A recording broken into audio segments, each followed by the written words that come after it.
Mga kababayan, nauunawaan ko ang galit at pagkadismaya ninyo. Nauunawaan ko ang galit ng taong bayan sapagkat sa nakalipas na ilang buwan, bago pa man sumabog ang issue sa flood control, madalas na akong nakikipag-usap at nakikinig sa mga hinaing ng ating mga kababayang overseas Filipinos ukol sa transparency, accountability, peace, at security.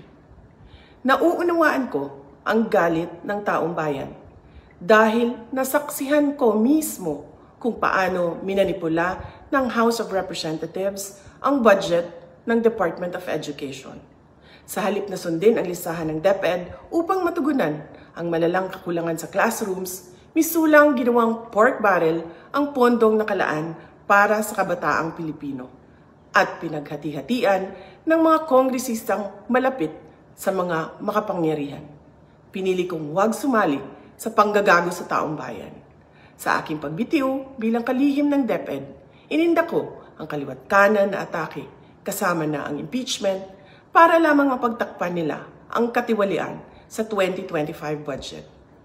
The President now faces a profound crisis of confidence, especially in the way these corruption investigations are being handled, which appear to lack both direction and resolve.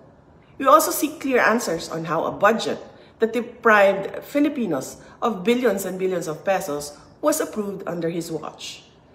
Kaisa ako ng milyong-milyong Pilipinong nadismaya at nandidiri sa pamahalaang lulong sa insekuridad at walang kabusugang kasakiman. Ang karapatan nating magsalita at magpahayag ang sandigan ng demokrasya. Dapat itong pakinggan ng pamahalaan, hindi para isantabi at baliwalain lamang.